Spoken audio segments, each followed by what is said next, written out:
नमस्ते आचार्य जी। नमस्ते जी। अथ नमस्ते जी। नमस्ते जी। अथ मंत्र पाठ। ओम सहनाववतु सहनौ भुनक्तु सह वीर्यं करवावहै तेजस्विनावधीतमस्तु मा विद्विषावहै। ओम शांति शांति शांति। ગઈકાલના પાઠમાંથી કોઈને કંઈ પૂછવું હોય, કંઈ પ્રશ્ન હોય તો પૂછી શકો છો.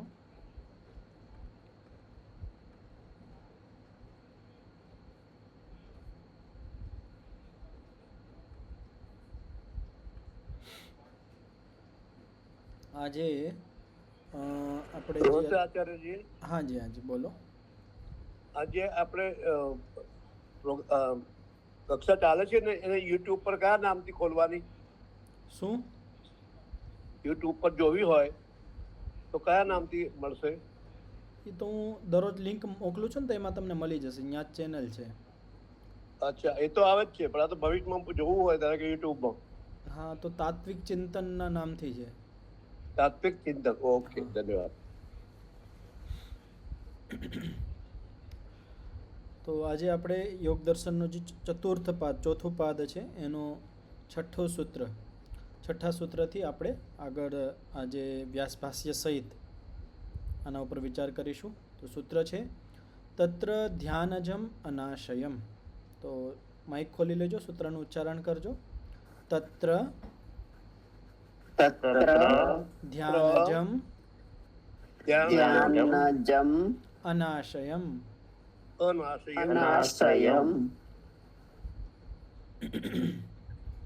તત્ર એટલે યોગી માણસ ઘણા બધા પ્રકારના ચિત્ત બનાવે છે, નિર્માણ કરે છે. તો કુળ મળીને 5 પ્રકારના ચિત્ત હોય છે. અને એમાં 5 પ્રકારના જે ચિત્ત છે એમાં જે ધ્યાન જ વાળું જે ચિત્ત છે એ અનાશય વાળું. અનાશય એટલે વાસના રહિત હોય, સંસ્કાર રહિત હોય છે. આને આપણે વ્યાસભાષ્યના માધ્યમથી વિસ્તારથી સમજીએ તો પંચવિધમ નિર્માણ ચિત્તમ. તો જે આ ચિત્ત છે જે નિર્મિત થયું છે, તો આ જે નિર્માણ ચિત્ત છે એ 5 પ્રકારનું હોય છે. જન્મ, ઔષધિ, મંત્ર, તપ અને સમાધિ. તો જન્મના હિસાબે જે ચિત્તનું નિર્માણ થયું હોય, નિર્માણ એટલે સુસંસ્કૃત થયું હોય. જન્મથી જેને સિદ્ધિઓની પ્રાપ્તિ હોય તો જન્મની સાથે જ એનું જે ચિત્ત છે એ એની અંદર પ્રકૃતિના વિશેષ અવયવો અનુપ્રવિષ્ટ થઈ જાય છે. તો એ પહેલું થયું જન્મથી નિર્માણ ચિત્ત. પછી છે ઔષધિથી નિર્માણ ચિત્ત, એટલે ઔષધિના માધ્યમથી, ઔષધિ સેવન કરવાના માધ્યમથી ચિત્ત સુસંસ્કૃત થઈ જાય છે. ચિત્તના જે ગુણ છે, શક્તિઓ છે એ વધી જાય છે. તો એ બીજા પ્રકારનું ચિત્ત થઈ ગયું. ત્રીજા પ્રકારનું છે મંત્ર. મંત્રના માધ્યમથી જે સિદ્ધિઓ પ્રાપ્ત થાય અને એનાથી જે ચિત્તની અંદર શક્તિ સામર્થ્ય વધી જાય, ચિત્ત સુસંસ્કૃત થઈ જાય, તો એ થયું મંત્ર દ્વારા નિર્માણ ચિત્ત. અને ચોથું છે તપ. તપના માધ્યમથી જે સિદ્ધિઓની પ્રાપ્તિ થાય અને એનાથી જે ચિત્તના ગુણોનું ઉત્કર્ષ થાય એને કહેવાય તપના માધ્યમથી નિર્મિત ચિત્ત. અને પાંચમું છે સમાધિ જ ચિત્ત. સમાધિના માધ્યમથી જે વિશેષ પ્રકારની સિદ્ધિઓ પ્રાપ્ત થાય એનાથી જે ચિત્તનું સામર્થ્ય વધે છે એને કહેવાય સમાધિ જ નિર્માણ ચિત્ત. અને આનું જ બીજું નામ છે ધ્યાન જ. સમાધિ જ નિર્માણ ચિત્ત અને ધ્યાન જ નિર્માણ ચિત્ત એક જ વસ્તુ છે. તો તત્ર યદ એવમ ધ્યાનજમ ચિત્તમ તદ એવ અનાશયમ. તો જે ધ્યાન જ વાળું જે ચિત્ત છે, એટલે સમાધિના માધ્યમથી જે વિશેષ પ્રકારની સિદ્ધિઓ પ્રાપ્ત થાય, જેનાથી આપણું ચિત્ત નિર્મિત થઈ જાય, સુસંસ્કૃત થઈ જાય, એની ગુણ અને શક્તિઓનો ઉત્કર્ષ થઈ જાય, તો આ કહેવાય ધ્યાન જ નિર્મિત ચિત્ત. અને આ જે ધ્યાનવાળું જે ચિત્ત છે એ કેવું હોય છે? અનાશયમ, આશય રહિત. તો પાછળ આવ્યું તો કર્માશય, એટલે આશય એટલે સંસ્કાર, વાસનારૂપી સંસ્કારથી રહિત હોય છે. આમાં વાસનારૂપી સંસ્કાર નથી રહેતા. તો આનો મતલબ શું નીકળ્યો કે બીજા જે 4 પ્રકારના ચિત્ત છે, જન્મ, ઔષધિ, મંત્ર અને તપ, આના માધ્યમથી જે ચિત્તનું નિર્માણ થાય છે, સુસંસ્કૃત થાય છે, એ કેવા હોય છે? વાસનાયુક્ત હોય છે, એની અંદર સંસ્કારો રહે છે. હવે અનાશયને હજી વિસ્તારથી સમજાવવા માટે આગળનું વાક્ય છે, તસ્યૈવ ન અસ્તિ આશયો રાગાદિ પ્રવૃત્તિ. તસ્યૈવ, તો જે ધ્યાન જે ચિત્ત છે, ધ્યાન ચિત્ત એટલે સમાધિના માધ્યમથી જે વિશેષ પ્રકારની સિદ્ધિઓ, ઉપલબ્ધિઓ પ્રાપ્ત થાય, જેનાથી ચિત્તની શક્તિ, સામર્થ્ય, ગુણોનું ઉત્કૃષ્ટ થઈ જાય. તો એવું જે ધ્યાન ચિત્ત છે, ના અસ્તિ આશય, એનું આશય વાસના નથી રહેતી. કેવી વાસના? રાગાદિ પ્રવૃત્તિ. તો રાગ દ્વેષ જે 5 પ્રકારના ક્લેશ છે, એની પ્રવૃત્તિ ત્યાં નથી રહેતી, એ ત્યાં નથી કાર્ય કરતા. એટલે રાગ આદિ નથી રહેતા, તો એના સંસ્કાર પણ નથી રહેતા. ક્લેશ અને ક્લેશના સંસ્કાર એ બંને વસ્તુ જોડાયેલી છે. તો રાગાદિની પ્રવૃત્તિ નથી થતી. શા માટે? કે એનું આશય જ નથી રહેતું, એના સંસ્કાર જ નથી રહેતા. નાતઃ પુણ્ય પાપાભિ સંબંધ ક્ષીણ ક્લેશત્વાત યોગિના. હવે કારણ બતાવવામાં આવે છે કે નાત પુણ્ય પાપાભિ સંબંધ, કે જે યોગી માણસ જે ધ્યાન જ ચિત્તવાળો છે, એનું પુણ્ય અને પાપ સાથે કોઈ સંબંધ જ નથી થતો. શા માટે? એનું કર્માશય જ નથી બનતું, વાસના સંસ્કાર જ નથી. શા માટે સંસ્કાર નથી બનતા? કર્મ તો એ કરે જ છે.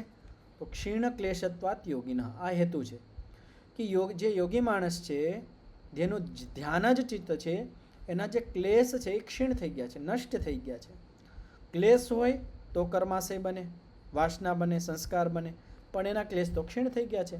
તો જ્યારે ક્લેશ ક્ષીણ થઈ જાય તો પુણ્ય અને પાપની સાથે કોઈ સંબંધ જ નથી રહેતો. નથી પુણ્ય કર્મ કરતો, નથી પાપ કર્મ કરતો. એ નિષ્કામ કર્મ કરે છે, નિષ્કામ ભાવનાથી બધા ફલોનો સંન્યાસ કરી દે છે. તો ક્ષીણ ક્લેશત્વાત યોગિના ઇતિ. ઇતરેષામ તુ વિદ્યતે કર્માશય. ઇતરેષામ, તો આ જે 5વા નંબરનો જે ધ્યાન જ ચિત્તવાળો યોગી માણસ છે, એને છોડીને જે બીજા 4 પ્રકારના જે ચિત્ત છે, ચિત્તવાળા માણસો છે, વિદ્યતે કર્માશય, એ લોકોનું વાસના હોય છે, કર્માશય બને છે. તો આપણે સંસારમાં, સમાજમાં જોઈ પણ શકીએ છીએ કે ઘણા બધા તથાકથિત એવા સાધુ સંન્યાસી હોય, અમુકને સિદ્ધિઓ પણ પ્રાપ્ત હોય, છતાં પણ એ રાગદ્વેષથી યુક્ત હોય, વ્યસન કરતા હોય, બીડી પીતા હોય, એવી ઘણી બધી એની અંદર દુર્વ્યસનો હોય છે અને સિદ્ધિઓ પણ પ્રાપ્ત હોય છે. તો સિદ્ધિઓ પ્રાપ્ત કરી શકાય છે, પણ એનું કર્માશય ત્યાં રહે છે, ક્લેશ રહે છે, રાગ આદિની પ્રવૃત્તિ ત્યાં રહે છે. પણ જે ધ્યાન જ ચિત્ત છે, સમાધિના માધ્યમથી જે સિદ્ધિઓની પ્રાપ્તિ થાય અને એનાથી જે ચિત્તનો ઉત્કર્ષ થાય, એવો જે ધ્યાન જ ચિત્તવાળો યોગી માણસ છે, એ અનાશય વાસના રૂપી સંસ્કારોથી રહિત રહે છે, એનું કર્માશય નથી બનતું. આ સૂત્ર અહીંયા પૂર્ણ થયો. આમાં કોઈને કંઈ પ્રશ્ન હોય તો પૂછવું હોય તો પૂછી શકો છો.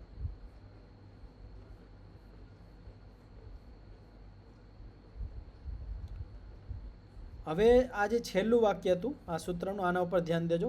ઇતરેષામ તો વિદ્યતે કર્માશય, કે જે આ ધ્યાન જ ચિત્તવાળો યોગી માણસ છે, એને છોડીને જે બીજા માણસો છે, એ લોકોનું કર્માશય બને છે. શા માટે કર્માશય બને છે? તો એના માટે આગળનું સૂત્ર છે, યતઃ, ક્યોંકિ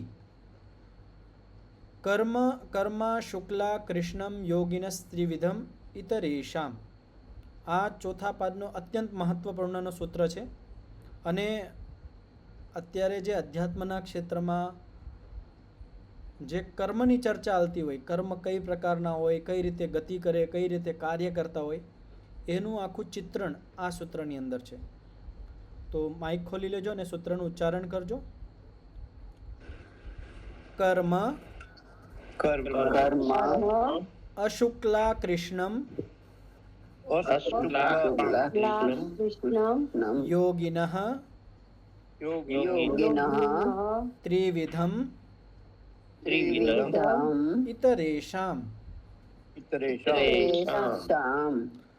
તો શું કહેવામાં આવે છે કે અશુક્લા કૃષ્ણમ યોગિના કર્મ, કે જે અશુક્લ અને અકૃષ્ણ, તો શુક્લ એટલે સફેદ, કૃષ્ણ એટલે કાળો.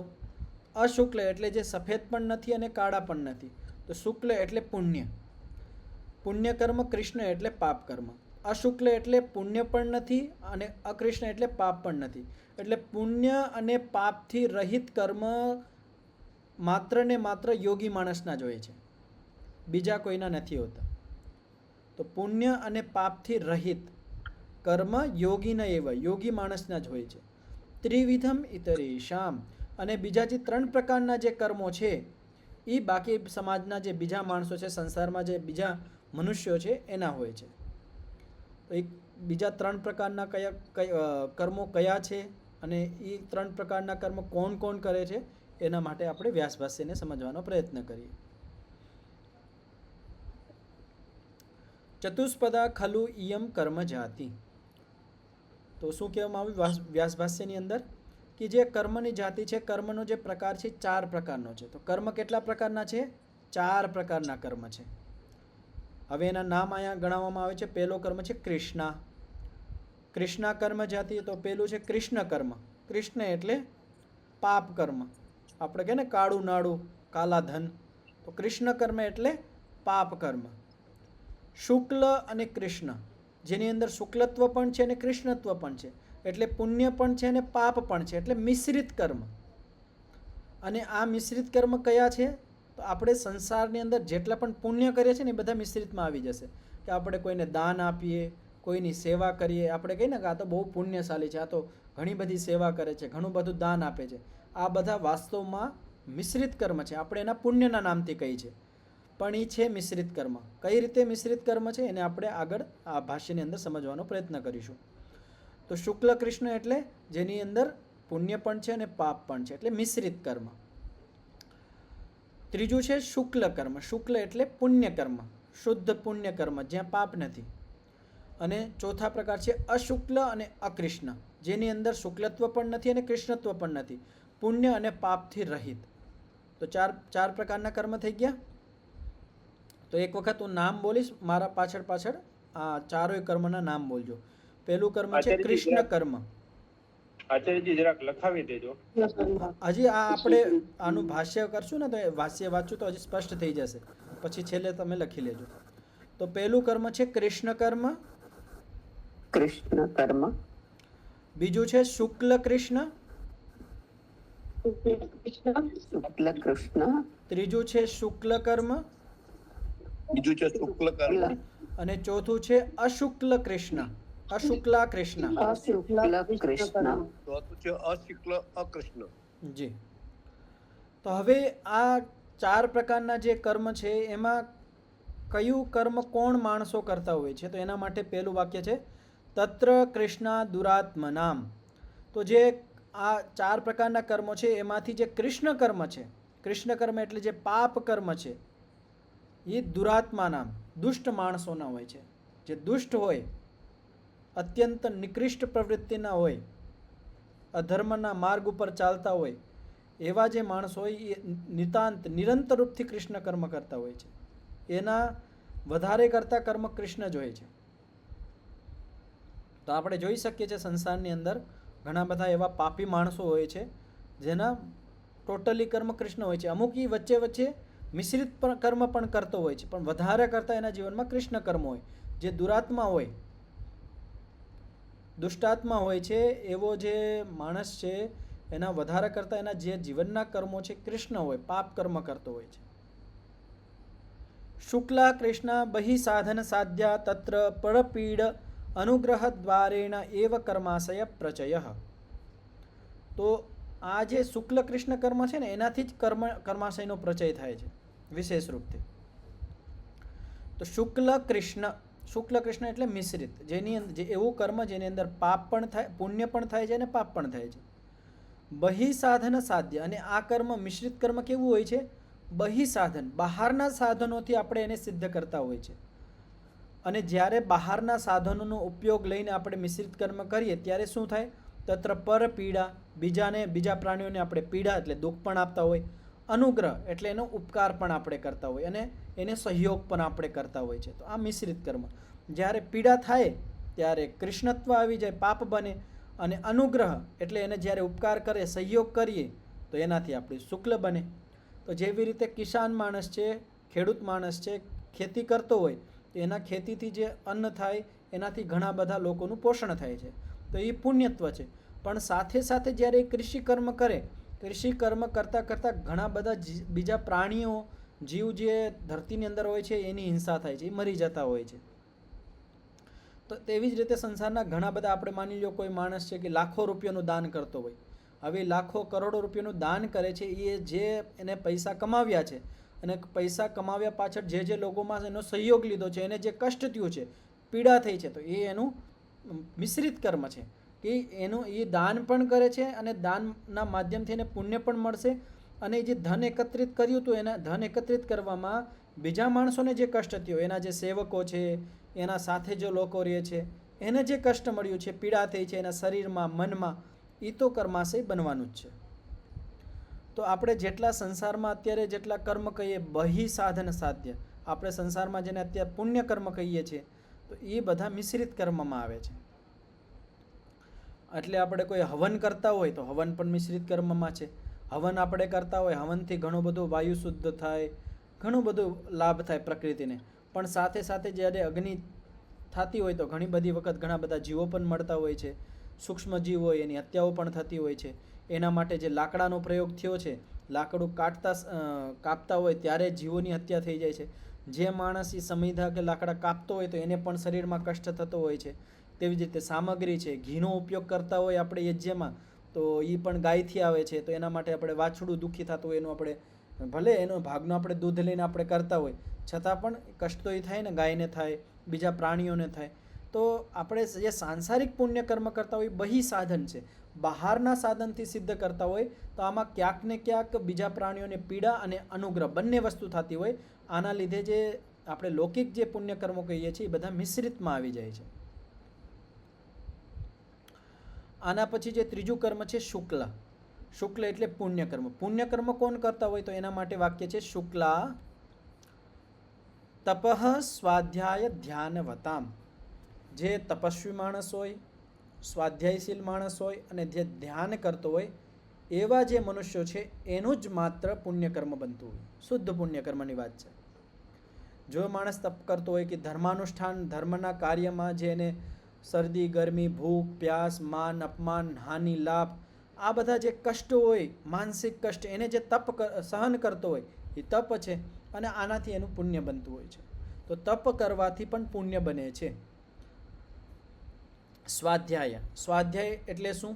મોક્ષશાસ્ત્રાના મધ્યનમ પ્રણવ જપોવા, કે જે મોક્ષશાસ્ત્ર છે, જે શાસ્ત્ર આપણને મોક્ષ બાજુ લઈ જાય છે, એવા શાસ્ત્રોનું અધ્યયન અને ઓમનું જે નામ છે એનું અર્થપૂર્વક જાપ કરવું, કા પછી જે મંત્ર છે, મંત્રનું અર્થની ભાવના સાથે જાપ કરવું એ સ્વાધ્યાય છે. તો સ્વાધ્યાય કરવાથી પણ પુણ્ય બને છે, પુણ્ય થાય છે. ધ્યાનવતામ, જે ધ્યાન કરતા હોય છે, ધારણા, ધ્યાન, સમાધિ, જે ધ્યાન કરતા હોય, ચિંતન મનન કરતા હોય છે, મંત્રોના જે વિષયો છે, શાસ્ત્રોના જે વિષયો છે, અધ્યાત્મના જે વિષયો છે, એના ઉપર જે ધ્યાન કરતા હોય છે, એવા જે માણસો છે એનું પણ પુણ્ય બનતું હોય છે. હવે આમાં એક વિશેષ વાત કહેવામાં આવે છે, સાહી કેવલે મનસી આયતત્વાદ બહિ સાધનાધીના ન. તો આ જે છે બધા મનસી આયત આપણે મનના માધ્યમથી કરીએ છીએ, આમાં બહારનો સાધનનો ઉપયોગ નથી કરતા. આપણે જે તપ કરતા હોય, તો જ્યારે તપ કરીએ તો આપણે જે માનસિક તપ કરતા હોય એનો જે કષ્ટ છે આપણા મનની અંદર થતા હોય, તો એ આપણે મનની અંદર સહન કરતા હોય. સ્વાધ્યાય કરતા હોય, પ્રણવનું જાપ છે, આપણે કંઈ વાંચન કરતા હોય, તો એ આપણે માનસિક રૂપે કર્મ કરતા હોય છે. તેવી જ રીતે ધ્યાન પણ માનસિક કર્મ છે. આમાં કોઈ આપણે બહારના સાધનોનો ઉપયોગ નથી કરતા. તો બહિ સાધના અધીના ન ભવતી. તો જે આ પુણ્ય કર્મ જે તપસ્વી, સ્વાધ્યાયશીલ અને ધ્યાની માણસો કરતા હોય છે, આમાં બહારના સાધનોની આવશ્યકતા નથી રહેતી, મનના માધ્યમથી કરે છે. એના કારણે શું થાય છે? પરાન પીડયિત્વા ન ભવતી. જે બીજા પ્રાણીઓ છે એને પીડા નથી આપતો. એ પોતાનું ધ્યાન કરે છે, સ્વાધ્યાય કરે છે, તપ કરે છે, તો ત્યારે આ જ્યારે કર્મ આપણે કરીએ, કોઈ પણ માણસ આ કર્મ કરે, આનાથી બીજાને દુઃખ નથી થવાનું. આપણે કોઈને દાન આપીએ તો દાનથી જરૂર આપણે જે દાન માટે જે રાશિ કમાવી છે એના પાછળ જેટલા લોકોનો ભોગ બન્યો છે, પુરુષાર્થ લાગ્યો છે, એમાં જે કષ્ટ થયું છે, એમાં તો પરપીડા જરૂર છે. પણ જ્યારે આપણે પોતે તપ કરતા હોય, સ્વાધ્યાય કરતા હોય, ધ્યાન કરતા હોય, આમાં આપણે કોઈનો સહયોગ નથી લેતા, બહારનો સાધનોનો ઉપયોગ નથી લેતા. આનાથી બીજા જે પ્રાણીઓ છે એની કોઈ પીડા નથી થતી. એટલે આ પુણ્ય કર્માશય છે, શુદ્ધ પુણ્ય કર્મ છે. અને આ તપસ્વી, સ્વાધ્યાય અને ધ્યાનવાળા જે માણસો છે, ધ્યાની લોકો છે, એના જ માત્ર આ પુણ્ય કર્મ બનતા હોય છે. તો આ તો પાકું થઈ ગયું કે આપણે આપણું પુણ્ય બનાવવું હોય, પુણ્ય વધારવું હોય તો નિરંતર રૂપથી જીવનમાં તપ કરવું. તપ એટલે ધર્માનુષ્ઠાન. ધર્મના જે કાર્યો છે એને કરતા સમયમાં જે કષ્ટ આવે એને સહન કરવું. ધર્માનુષ્ઠાન એ તો મિશ્રિત કર્મમાં આવી જાય કે હાલો આપણે યજ્ઞ કરીએ છીએ, દાન આપીએ છીએ, વાંચન ગમે એ કરતા હોય, બીજાને ભણાવીએ છીએ, એ બધું મિશ્રિત કર્મમાં છે. પણ ધર્મ અનુષ્ઠાન કરતી વખતે જે આપણને કષ્ટ મળતા હોય, માન, અપમાન, હાનિ, લાભ, એ જે માનસિક કષ્ટ છે એને સહન કરવું, એનું નામ તપ છે. અને એનાથી કર્માશય બનતું હોય છે. તો આપણે બધા આ પુણ્ય એકત્રિત કરી શકીએ છીએ. એવું જ નથી કે જેના પાસે ધન છે, સાધનો છે, જ્ઞાન છે, એ જ માત્ર પુણ્ય કરી શકે. હવે જે ધનાઢ્ય માણસ છે એ ઘણું બધું દાન કરીને, બીજાનો સહયોગ કરીને પુણ્ય કમાવી શકે છે. જે જ્ઞાનવાન છે એ જ્ઞાન વેચીને, જ્ઞાન બધાને આપીને પુણ્ય કર્મ કરી શકે છે. જે સેવામાં સમર્થ છે તો સેવા આપીને, સેવા કરીને એ પુણ્ય કર્મ એકત્રિત કરી શકે છે. તો એ બધા તો મિશ્રિત કર્મો છે. તો ઘણી બધી વખત આપણને એવું લાગતું હોય કે મારા પાસે તો કાંઈ નથી, હું કેવી રીતે પુણ્ય એકત્રિત કરું? તો એના માટે આ ઉત્તર છે કે બહારના સાધનોની આવશ્યકતા જ નથી. માણસને પાસે જેટલા ઓછામાં ઓછા જેટલા સાધનો એને ઉપલબ્ધ થયા છે, એ સાધનોના માધ્યમથી તપ, સ્વાધ્યાય અને ધ્યાનનો ઉપયોગ કરીને પોતાનું પુણ્ય બનાવી શકે છે. હવે જે ચોથા પ્રકારનું કર્મ છે, અશુક્લ અકૃષ્ણા સંન્યાસીનામ ક્ષીણક્લેશાનામ ચરમદેહાનામ ઇતિ. તો જે અશુક્લ અકૃષ્ણ જે કર્મ છે ચોથા પ્રકારનું, આ કર્મ કોનું હોય છે, કોણ કરે છે? તો આ માત્ર ને માત્ર સંન્યાસી માણસનું હોય છે. સંન્યાસી કોને કહેવાય? અત્યારે સમાજની અંદર ઘણા બધા સંન્યાસીઓ આપણે જોતા હોય તો જે લાલ વસ્ત્ર ધારણ કરી લે, ભગવા વસ્ત્રોનું ધારણ કરી લે, એને આપણે સંન્યાસી સમજતા હોય છે. વાસ્તવમાં એને સંન્યાસી ન કહેવાય. ખાલી વસ્ત્ર ધારણ કરવાથી સંન્યાસી નથી કહેવાતું, સંન્યાસી નથી બની જતો. સંન્યાસીનો અર્થ શું છે? તો સંન્યાસી શબ્દની અંદર જ એનો અર્થ છે સંન્યાસ. ન્યાસ કહેવાય ત્યાગને, સમ કહેવાય સારી રીતે, કે સંપૂર્ણપણે જે ત્યાગ કરી દેતો હોય. કેનો ત્યાગ? એષ્ણાઓનો. કઈ એષ્ણાઓનો? તો લોકેશના, વિત્તેશના અને પુત્રેશના. આ 3 પ્રકારની એષ્ણાઓની અંદર સંસારના, સમાજના બધા વ્યક્તિઓ ફસાયેલા છે. તો સંન્યાસી માણસ જ્યારે લોકેશના એટલે યશ પ્રતિષ્ઠાની જે કામના હોય, યશ પ્રતિષ્ઠાની કામના એવું જ ન હોય કે મંચ ઉપર જઈને જ થતું હોય.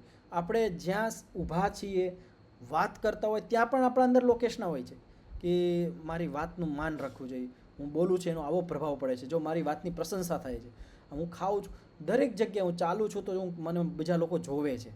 તો હર જગ્યાએ એક લોકેશના હોય છે માણસની અંદર. તો સંન્યાસી માણસને આ જે લોકેશના છે એનો ત્યાગ કરવો પડે.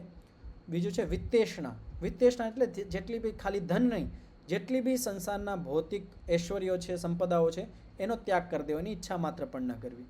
અને ત્રીજી છે પુત્રેશના. પુત્રેશના એટલે જે શિષ્ય અને પુત્રો, એનો સંપૂર્ણપણે ત્યાગ કરી દેવો, એની ઈચ્છા પણ ન રાખવી. તો આ 3 પ્રકારની જે એષ્ણાઓ છે, આ 3 પ્રકારની એષ્ણાઓ જે માણસ સંપૂર્ણપણે ત્યાગી દે છે એને કહેવાય સંન્યાસી. તો આવો જે સંન્યાસી માણસ છે એના જ ખાલી પુણ્ય અને પાપ રહિત કર્મો થાય છે, એટલે નિષ્કામ કર્મ. આને કહેવાય નિષ્કામ કર્મ. પહેલા જે 3 પ્રકારના કર્મ છે, શુક્લ કૃષ્ણ અને કૃષ્ણ નહીં, કૃષ્ણ, શુક્લ કૃષ્ણ અને શુક્લ, એટલે પાપ કર્મ, મિશ્રિત કર્મ અને પુણ્ય કર્મ, એ 3 કર્મો સકામમાં આવી જાય છે. અને અશુક્લ કૃષ્ણ નિષ્કામમાં આવી જાય છે. ક્ષીણક્લેશાનામ, સંન્યાસીનું હજી વિશેષણ બતાવવામાં આવે છે કે સંન્યાસી કેવો હોવો જોઈએ. સાથે સાથે ખાલી સંન્યાસી વસ્ત્ર ધારણ કરી લીધા, અધ્યાત્મમાં એક સારી સ્થિતિ સુધી પહોંચી ગયો, આટલા માત્રથી નિષ્કામ કર્મ કરવામાં સમર્થ નથી બની જતો. આટલી સ્થિતિ પહોંચવા માત્રથી અશુક્લ અને અકૃષ્ણ કરવાનું સામર્થ્ય નથી મેળવી લેતો. એના માટે એને શું યોગ્યતા પ્રાપ્ત કરવી પડે છે? ક્ષીણક્લેશાનામ, ક્ષીણક્લેશી બનવું પડે છે. જે ક્લેશ છે અંદર એને ક્ષીણ કરી દેવા પડે છે, નાશ કરી દેવા પડે છે. તો જે સંન્યાસી માણસના ક્લેશ ક્ષીણ થઈ જાય છે એ જ સંન્યાસી માણસ અશુક્લ અને અકૃષ્ણ કર્મ કરી શકે છે. સાથે સાથે એક વિશેષણ હજી દેવામાં આવ્યું છે ચરમદેહાનામ, કે ભાઈ સંન્યાસી પણ છે, એષણાઓનો ત્યાગ પણ કરી દીધો છે, ક્લેશ પણ ઘણા બધા ક્લેશ પણ ક્ષીણ કરી દીધા છે, પણ હજી પણ સંસ્કારો બાકી છે, સંસ્કારો દગ્ધબીજ કરવાના બાકી છે, એટલે ચરમદેહ નથી બન્યો. પણ જ્યારે સંસ્કારોને દગ્ધબીજ કરી દે ત્યારે ચરમદેહ અધિકારી બની જાય. ચરમ એટલે અંતિમ, ચરમ સુખ આપણે જેને કહેતા ને ચરમ સુખ, એટલે ચરમદેહ એટલે અંતિમ દેહ. આ એનું અંતિમ શરીર છે, આના પછી મોક્ષમાં વયો જશે. તો જે ચરમદેહ સંન્યાસી છે એ અશુક્લ અને અકૃષ્ણ કર્મોને કરવામાં સમર્થ થાય છે. તો સંન્યાસી હોવો જોઈએ, સાથે સાથે એના ક્લેશ ક્ષીણ થઈ જવો જોઈએ, અને સાથે સાથે ચરમદેહવાળો હોવો જોઈએ. ચરમદેહ એટલે જીવન મુક્ત અવસ્થાવાળો હોવો જોઈએ. તો આ કન્ડિશન છે, આ શરતો છે કે જે નિષ્કામ કર્મ જેને કરવા હોય, સંપૂર્ણ કર્મે આપણે પણ નિષ્કામ કર્મ કરતા હોય, પણ ક્યાંક ને ક્યાંક સૂક્ષ્મતા રૂપમાં એમાં સકામતા આવી જાય છે, આપણને ખબર નથી પડતી. ક્યાંક ને ક્યાંક આપણો સ્વાર્થ એમાં અંદર આવી જ જાય છે, આપણે સૂક્ષ્મતાથી પકડી નથી શકતા, વિચારોના સ્તરે એ સ્વાર્થ આવી જતો હોય છે. પણ જ્યારે આ સંન્યાસી માણસ ક્ષીણ ક્લેશ બની જાય, ચરમદેહ બની જાય છે, સંન્યાસી બની જાય છે, તો આવો જે યોગી માણસ છે એ અશુક્લ અને અકૃષ્ણ એટલે પુણ્ય અને પાપથી રહિત નિષ્કામ કર્મ કરવામાં સમર્થ બની જાય છે. તત્ર અશુક્લમ યોગિન એવ ફલ સંન્યાસાત. હવે એક વસ્તુ સમજાવવામાં આવે છે કે યોગી માણસ અશુક્લ કર્મ કેવી રીતે કરી શકે, એની પાછળ કારણ શું છે, એ કેવી રીતે એવું સામર્થ્ય મેળવી લે છે કે અશુક્લ કર્મ કરે છે. અશુક્લ એટલે પુણ્ય રહિત. પુણ્ય થાય તો શું થાય? કર્માશય બનશે. કર્માશય બનશે તો શું થાય? જન્મ મરણના ચક્રમાં આવવું પડશે. અશુક્લ કર્મનો લાભ શું છે કે કર્માશય નથી બનતું. કર્માશય નથી બનતું તો જન્મ પણ નથી મળતા, જન્મ મરણના ચક્રથી છૂટી જાય છે. તો યોગી માણસ અશુક્લ કર્મ કેવી રીતે કરી શકે, એનું કારણ શું છે? તો બોલે ફલ સંન્યાસાત. એ ફલનો સંન્યાસ કરી દે છે, ફલનો ત્યાગ કરી દે છે. જે પણ કર્મ કરતો હોય એ યોગી માણસ છે, સંન્યાસી માણસ છે, એ ભણાવતો હોય, કંઈક દાન આપતો હોય, કંઈક સેવા કરતો હોય, ગમે એ કાર્ય કરતો હોય, તો એનું જે ફળ મળવાનું છે એ ફળનો ત્યાગ કરી દેતો હોય. ખાલી ત્યાગ એટલે ખાલી સમાજને બતાવવા માટે નહીં, અંદરથી સંપૂર્ણપણે ત્યાગ કરી દેતો હોય કે આનું માત્ર નામ માત્ર પણ માને ફળ નથી જોતું. એ સન્માનની ઈચ્છા ન રાખતા હોય, એ પદ પ્રતિષ્ઠાની ઈચ્છા ન રાખતા હોય, એ કાંઈ ધનેશ્વર્યની ઈચ્છા ન રાખતા હોય. એને એવું ન હોય કે હાલો મેં આજે આ લાખો માણસોને ઉપદેશ દીધો છે તો આના બદલે મારું સન્માન થવું જોઈએ, મને માળા પહેરાવીને મારું સન્માન થવું જોઈએ, મને દક્ષિણા મળવી જોઈએ. એની નામ માત્ર બી અહીંયા ઈચ્છા માત્ર લેસ માત્ર પણ ઈચ્છા ન હોય. સંપૂર્ણપણે ફલનો સંન્યાસ કરી દીધો હોય. જ્યારે યોગી માણસ ફલનો સંન્યાસ કરી દે છે ત્યારે એ અશુક્લ કર્મ કરવામાં સમર્થ બની જાય છે. તો પછી અકૃષ્ણ કરવામાં કેવી રીતે યોગી માણસ સમર્થ બને છે? તો અકૃષ્ણમ ચ અનુપાદાનાત. અકૃષ્ણ કરવામાં એટલા હિસાબે યોગી માણસ અકૃષ્ણ કર્મ કરી શકે છે કે અનુપાદાનાત, કે જે કૃષ્ણ કર્મનું જે કારણ છે એ નષ્ટ થઈ જાય છે. કૃષ્ણ કર્મનું કારણ શું છે? ક્લેશ છે. ક્લેશના કારણે અવિદ્યા, અસ્મિતા, રાગ, દ્વેષ અને અભિનિવેશ, આ 5 ક્લેશોના હિસાબે જ સંસારના બધા મનુષ્યો વધારે કરતાં કૃષ્ણ કર્મ કરતા હોય છે, પાપ કર્મો કરતા હોય છે. તો યોગી માણસના તો ક્લેશ ક્ષીણ થઈ ગયા છે, ક્ષીણ ક્લેશી બની ગયો છે. તો અનુપાદાન એનું કારણનો અભાવ છે. તો જ્યારે અહીંયા એના પાસે ક્લેશ જ નથી તો એ અકૃષ્ણ જ કર્મ થશે, પાપ રહિત જ કર્મ થશે. અહીંયા ક્લેશ જરીક પણ ક્લેશ હશે તો કૃષ્ણત્વ આવી જશે, પણ એનામાં તો ક્લેશ છે ક્ષીણ થઈ ગયા છે. તો ક્ષીણ ક્લેશ યોગી એનું જે કારણ છે ક્લેશ એ જ નષ્ટ થઈ ગયા છે. તો એના હિસાબે યોગી માણસના જે પણ કર્મો હશે એ અકૃષ્ણ થશે, એટલે પાપ રહિત જ થશે. ઇતરેશામ તું ભૂતાનામ પૂર્વમેવ ત્રિવિધમિતિ. અને બીજા જે સંસારના પ્રાણીઓ છે એ બધા મનુષ્યોના, એ બધા વ્યક્તિઓના 3 પ્રકારના જે પૂર્વમાં બતાવવામાં આવ્યા છે કર્મ હોય છે. તો ટૂંકમાં શું થયું કે યોગી માણસ, માત્ર જે યોગી માણસ છે ને, યોગી માણસ કેવો? સંન્યાસી, ક્ષીણક્લેશી અને ચરમદેહી.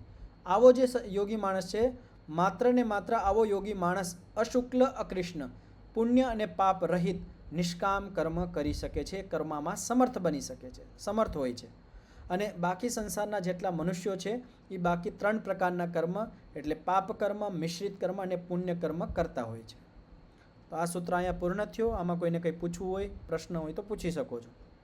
બધાને સ્પષ્ટ થઈ ગયું? આ તો હું પૂછી લઉં. કર્મ કેટલા પ્રકારના હોય છે? જેને ખબર હોય હાથ ઊંચો કરજો. કર્મ કેટલા પ્રકારના હોય છે?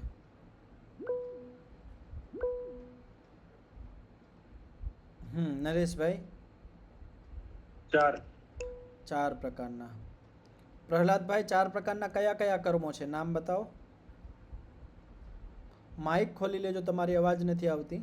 હા કૃષ્ણ કર્મ, કૃષ્ણ નહીં, કૃષ્ણ શુદ્ધ હા, કૃષ્ણ કર્મ, જી. પછી શુક્લ કર્મ, નહીં, શુક્લ કૃષ્ણ.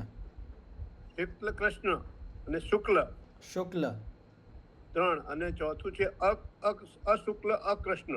જી. ગીતાબેન, આ જે 4 પ્રકારના જે કર્મનું નામ હમણાં પ્રહલાદભાઈ બતાવ્યું, આનું આપણે બીજી રીતે નામથી આપણે સમજવું હોય તો કેવી રીતે સમજી શકીએ? જી નમસ્તે આચાર્યજી. જી નમસ્તે જી. શુક્લ કર્મ છે, કૃષ્ણ કર્મ છે તે પાપ કર્મ છે. પછી જે શુક્લ કર્મ છે તે પુણ્ય કર્મ છે. અને શુક્લ કૃષ્ણ છે તે મિશ્રિત કર્મ છે.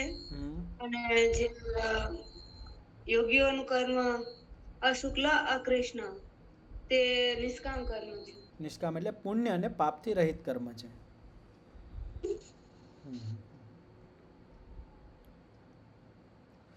તો અથર્વ મુનિજી બતાવશે કૃષ્ણ કર્મ કયા મનુષ્યો કરે છે? કૃષ્ણ કર્મ કયા મનુષ્યના હોય છે? એકદમ પાપી પુરુષો હોય, જે સતત એના વિચારોમાં પાપ જ ભરેલું હોય, જેને સારા વિચાર જ ન હોય, આધ્યાત્મિક વિચાર જ ન હોય, એ કૃષ્ણ કર્મ કરે તો એ પાપ કર્મ કરતા હોય. જી. અને અમૃતા મુનિજી બતાવશે જે મિશ્રિત કર્મ છે એ શા માટે મિશ્રિત થતા હોય, અને એ માણસ જે મિશ્રિત કર્મ છે એ મિશ્રિત કર્મને કરવા માટે કેનો ઉપયોગ કરતો હોય છે? કઈ વસ્તુનો ઉપયોગ કરતો હોય છે? અમૃતા મુનિજી?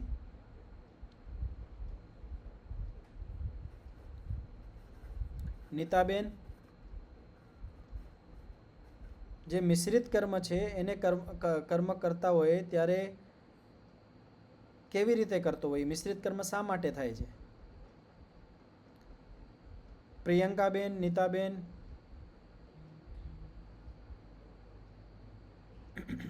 નમસ્તે આચાર્યજી. જી નમસ્તે જી. જે આપણે સંસારમાં રહીને પુણ્ય કાર્ય કરીએ છીએ, પૈસાનું દાન કરીએ છીએ, એના પાછળ ઘણા બધા લોકોનું મહેનત લાગેલી હોય છે, એટલે મિશ્રિત કાર્ય થઈ જાય છે. તો એમાં આપણે સમજાવવું હોય તો શુક્લ કૃષ્ણ બહિસાધન એટલે બહારના સાધનોનો ઉપયોગ કરીને કરતા હોય છે. અને જ્યારે બહારના સાધનોનો ઉપયોગ કરીને આપણે ગમે કર્મ કરીએ તો એમાં ઘણા બધાને બીજા પ્રાણીઓની પીડા પણ થતી હોય, અનુગ્રહ એટલે ઉપકાર પણ થતો હોય. એક શબ્દ ધ્યાન રાખજો, 2 શબ્દ બોલું છું, ઉપકાર અને અપકાર. પાછો બોલું છું, ઉપકાર અને અપકાર. અપકાર એટલે પરપીડા, ઉપકાર એટલે અનુગ્રહ. એક તો હોય પરોપકાર. શું હોય? પરોપકાર. અને બીજો શબ્દ છે પરાપકાર. પરોપકાર એટલે તો બીજાનો આપણે ઉપકાર કરીએ છીએ, પરાપકાર એટલે બીજાનું આપણે નુકસાન કરીએ છીએ, હાનિ કરીએ છીએ. તો આ જે મિશ્રિત કર્મ છે એમાં પરોપકાર અને પરાપકાર બંને વસ્તુ હોય છે, એના લીધે એ મિશ્રિત કર્મ હોય છે. જે શુક્લ કર્મ છે, શુક્લ કર્મ કેવા માણસોના હોય છે? નરેશભાઈ?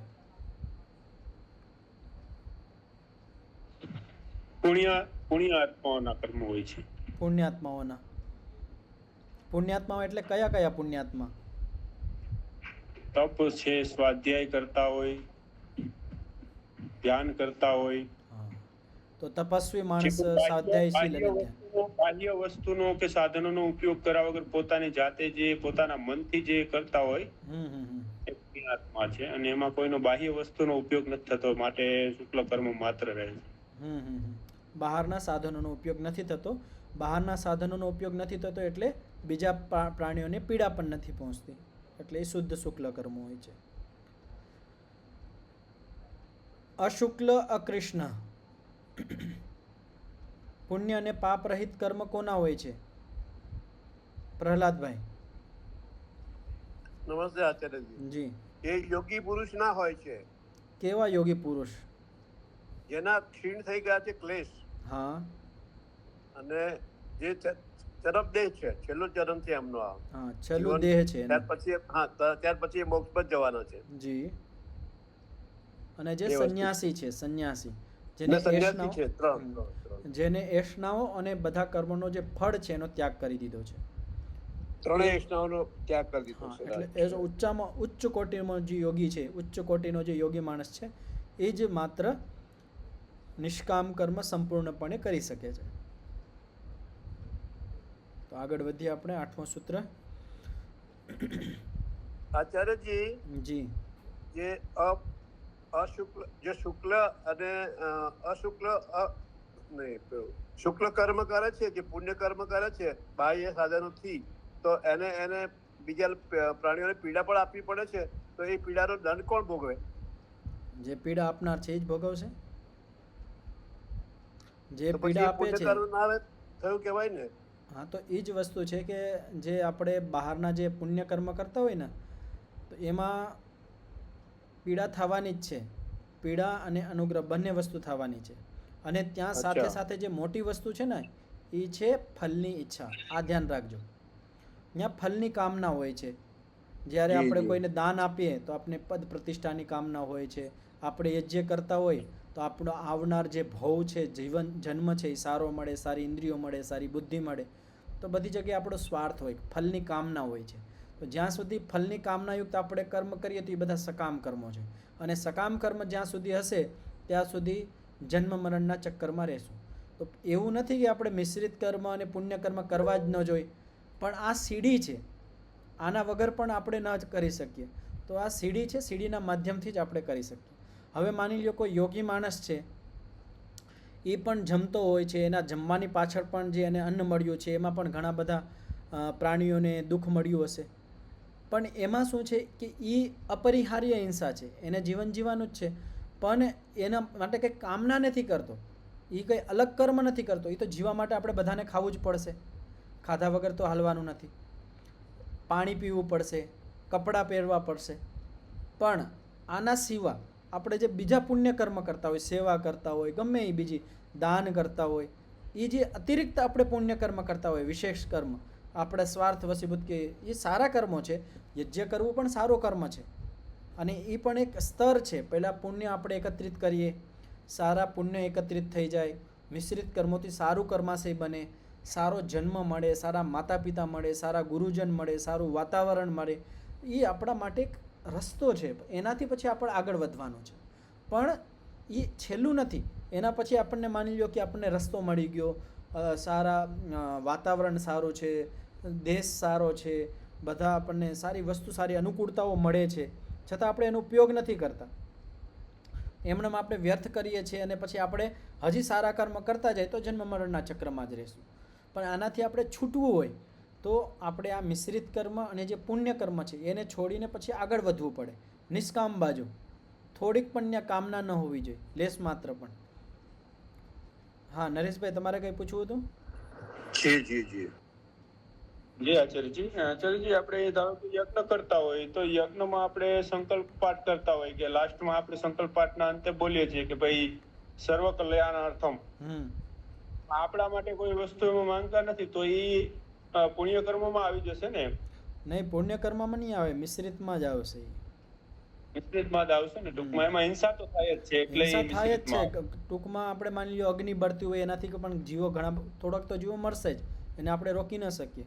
અને એના માટે જે વસ્તુઓ આવી છે એ વિશેષ કર્મ કરવા માટે, માની લો આપણે યજ્ઞ ન કરીએ છતાં પણ જીવવાના છે, પણ યજ્ઞ કરીએ તો એનાથી આપણે પુણ્ય કર્માશય આપણે એકત્રિત થશે, આગળનો ભાવ સારો મળશે. તો એ પુણ્ય કરવા માટે ઘણી બધી અન્ય પ્રાણીઓની પીડા પણ પહોંચશે અને વધારે અનુગ્રહ થશે. તો ટૂંકમાં જે શાસ્ત્રોક્ત જે સારા કર્મો છે, યજ્ઞ કરીએ, સેવા કરીએ, દાન કરીએ, આમાં જે પીડા છે એ લેસ માત્ર છે, થોડી છે, અને જે ઉપકાર છે, અનુગ્રહ છે, એ વધારે છે, કલ્યાણ વધારે છે. પણ એ બંધનનું કારણ છે ટૂંકમાં. જે મિશ્રિત કર્મ છે અને પુણ્ય કર્મો છે એ બંધનનું કારણ છે. એ કરવા જોઈએ એક સીમા સુધી, પણ આગળ જઈને જ્યારે આપણે આનાથી ઊંચા ઉઠી જાય તો એક સમય આને છોડવા પડશે, આનાથી ઉપર કે નિષ્કામ બાજુ આવવું પડશે.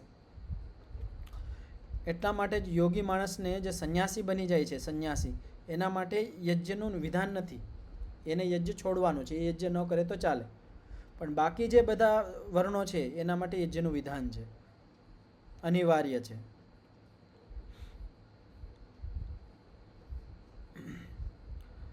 હવે 8મું સૂત્ર છે તતઃ તદ વિપાક અનુગુણાનામ એવ અભિવ્યક્તિર વાસનાનામ. તો સૂત્રનું ઉચ્ચારણ કરજો. તતઃ તદ વિપાક અનુગુણાનામ એવ અભિવ્યક્તિઃ વાસનાનામ.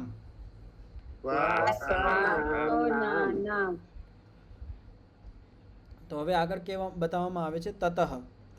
તતઃ એ જે 3 પ્રકારના જે કર્મો છે, એટલે કૃષ્ણ કર્મ, શુક્લ કૃષ્ણ અને શુક્લ, પાપ, મિશ્રિત અને પુણ્ય કર્મ, આ જે 3 પ્રકારના કર્મ છે. તદ વિપાક અનુગુણાનામ.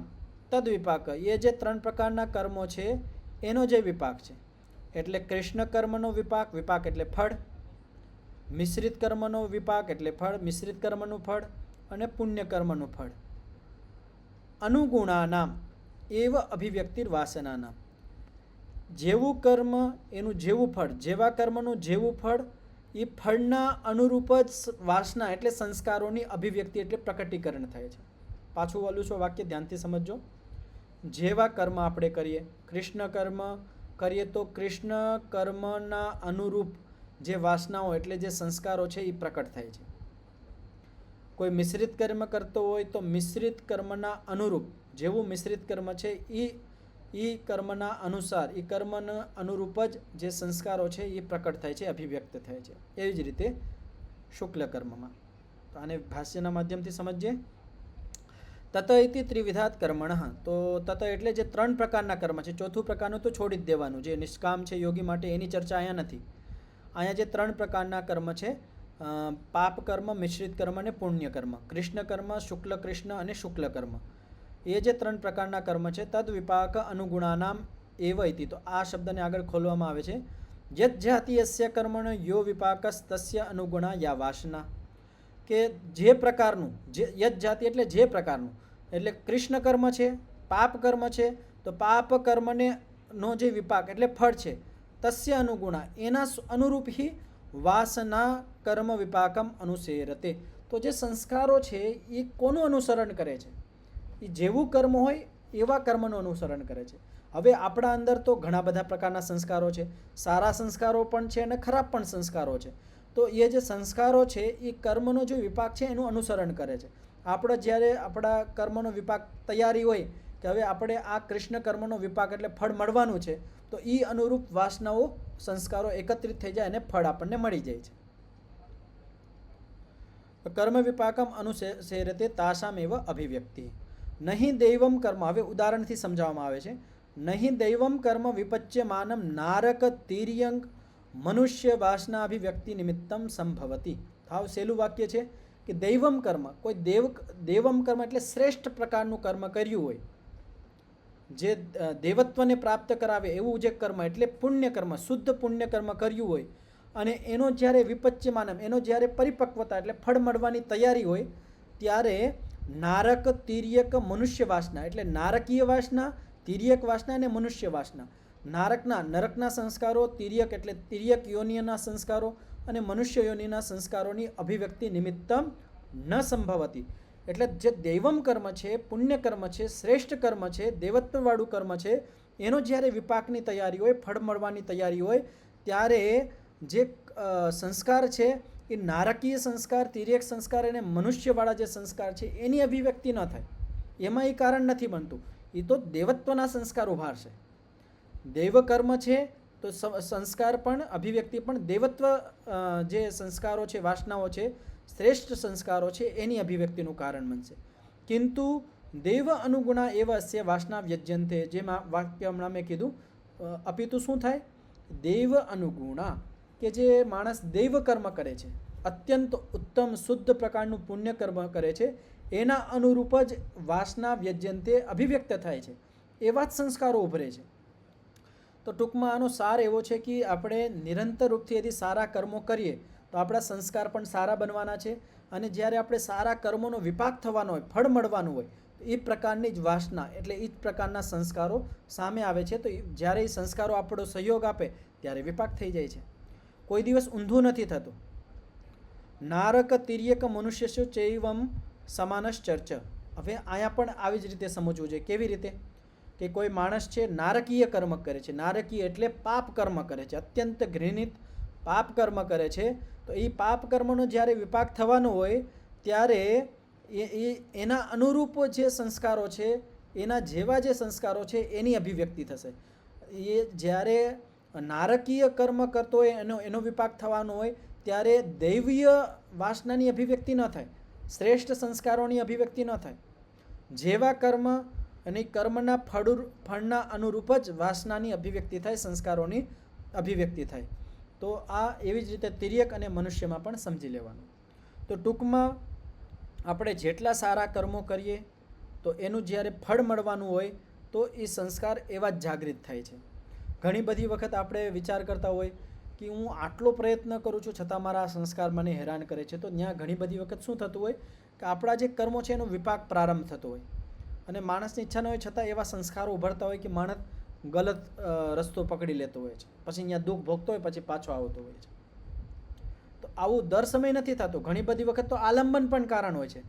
એનો મતલબ એવું નહીં વિચારી લેવાનું કે હવે આ વાર ખોટા વિચારો આવે છે, ખોટા સંસ્કાર આવે છે, એના મતલબ આના પીછે કોઈને કોઈ કર્મનો વિપાક ચાલુ છે, આવું નહીં વિચારી લેવાનું. આ તો ઘણી બધી વખત તો આપણે જાતે એવા ગલત વિચાર ઊભા કરતા હોય, એવું આલંબન સામે લઈ આવતા હોય તો આપણને આવતું હોય, એ અલગ વાત છે. પણ એક વસ્તુ આ ધ્યાન રાખવાની કે જ્યારે આપણે પ્રયત્ન કરતા હોય, અધ્યાત્મના ક્ષેત્રમાં હાલીએ છીએ, તપ કરીએ છીએ, સ્વાધ્યાય કરીએ છીએ, સતત આપણે સાત્વિક ભોજન કરીએ છીએ, સાત્વિક વિચાર, છતાં પણ ઘણી બધી વખત એવા સંસ્કારો હોય જે આપણે બહુ હેરાન પ્રતાડિત કરતા હોય છે, અને એ સંસ્કારો કર્મના વિપાકના હિસાબે હોય છે, અને પછી આપણે એ સંસ્કારો સામે લડવું પડે છે અને હરાવવા પડે છે, દૂર કરવા પડે છે. અને ઘણી બધી વખત એ સંસ્કારો સહયોગ આપીને આપણને નીચે પણ પાડી દે છે. આ ધ્યાન રાખજો. ઘણી બધી વખત આપણે અધ્યાત્મમાં સ્થિતિ ઊંચી પહોંચી જાય છે, અને જે આ સંસ્કારો છે કર્મનો વિપાક થાય તો એ સ્થિતિ પાછી નીચે આવી જાય છે, પાછો આપણો પુરુષાર્થ કરીને જવો પડે છે. તો આવી રીતે શું થાય કે આપણો જે કર્માશય આપણે જે ભોગવવાનું હોય તે ભોગતા ભોગતા ભોગતા જ્યારે આપણું કર્માશય હવે શુદ્ધ બચ્યું ત્યારે આપણી ગતિ પછી તીવ્રતાથી આગળ વધી જાય છે. તો પ્રયત્ન કરવાનો આપણે જીવનમાં નિરંતર રૂપથી જેટલું બની શકે આપણે શુદ્ધ શ્રેષ્ઠ કર્મો કરીએ, પુણ્ય કર્મો કરીએ, શ્રેષ્ઠ કર્મ કરીએ. તો શ્રેષ્ઠ કર્મ કરશું તો શ્રેષ્ઠ સંસ્કારો બનશે, અને એ સંસ્કાર આપણને અધ્યાત્મના ક્ષેત્રમાં આગળ વધવામાં આપણને સહાય આપશે. અને પછી ધીમે ધીમે ધીમે કરતાં એક સમય આપણે નિષ્કામ બાજુ વધવાનું છે. પણ એના માટે ઉચ્ચ કોટીની યોગ્યતા જોઈ. પહેલાં આપણે સારા શ્રેષ્ઠ જે પુણ્ય કર્મો છે આને પણ કરી લે તો એ બહુ મોટી સફળતાઓ છે. તો આટલું જ રાખીએ. આના ઉપર વિચાર કરજો. કોઈ પ્રશ્ન ઊભો થાય તો કાલે પાઠના પ્રારંભમાં તમે રાખી શકો છો. ઓમ શમ. 3 વખત શાંતિનું ઉચ્ચારણ કરીને પાઠનો વિરામ કરીશું. ઓમ શાંતિ શાંતિ શાંતિ. સર્વેભ્યો નમઃ.